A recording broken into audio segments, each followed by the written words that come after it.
बार हुआ जब इतनी बड़ी संख्या में चेचन लड़ाके एक साथ मारे गए हों। यूक्रेन ने दावा किया कि उसकी सेना को खबर लगी कि खैरसॉन में कई चेचन लड़ाके एक बिल्डिंग में छिपे हैं, जिसके बाद उसकी सेना की कई मिसाइलें चेचन लड़ाकों का काल बनकर निशाने की तरफ उड़ गईं। और जैसे ही मिसाइलें उस बिल्डिंग से टकराईं जिसमें कादिरव के लड़ाके मौजूद थे, वहां जोरदार धमाका हुआ। यूक्रेन के मिसाइल हमले ने कादिरव के जवानों को कुछ सोचने तक का मौका नहीं दिया। पलक झपकते ही कई चेचन लड़ाकों की मौत हो गई।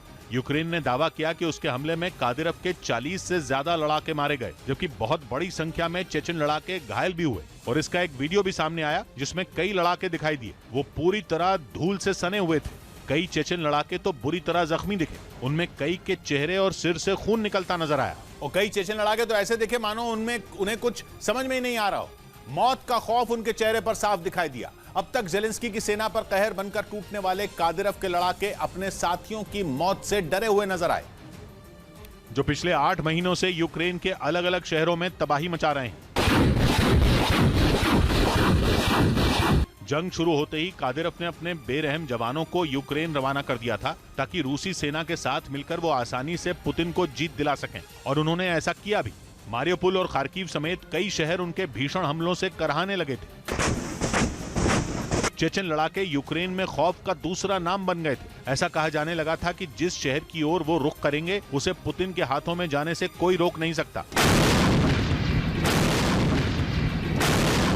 और माना जा रहा है कि इसी वजह से कादिरव ने बड़ी संख्या में चेचन लड़ाकों को खैरसॉन भेज दिया, क्योंकि करीब 1 महीने से खैरसॉन में ज़ेलेंस्की की फौज ने पुतिन की सेना को बेहाल कर रखा है।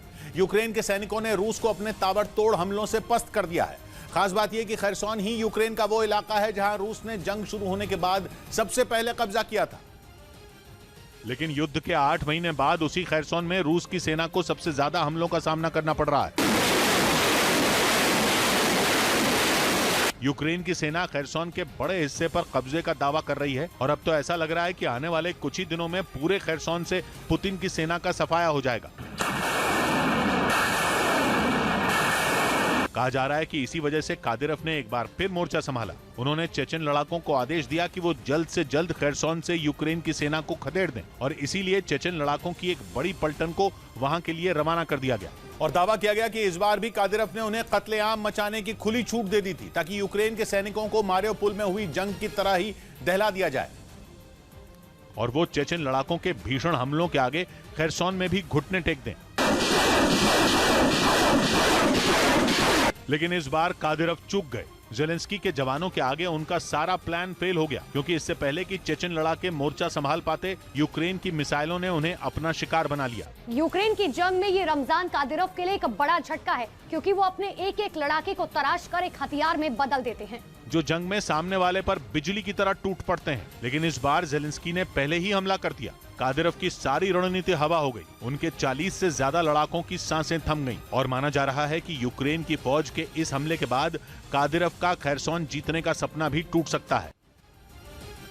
वृंदावन में जिस तरह लठमार होली खेली जाती है, वैसे ही बुंदेलखंड की लठमार दिवाली पर भी काफी चर्चित है, जिसको देखने के लिए लोग दूर दूर से पहुंचते हैं।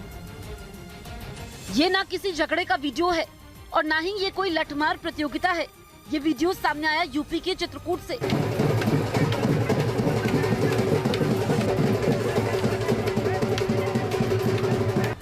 जहां हर साल की तरह इस बार भी दिवाली अमावस्या पर लठमार होली खेली गई।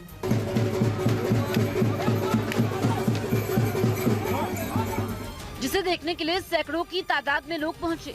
इस दौरान कई गांव से आई मौनियों ने हाथों में मोर पंख लेकर विशेष नृत्य किया, और लोग ढोल नगाड़े की थाप पर झूमते नजर आए और फिर एक दूसरे पर लाठियों की बौछार की।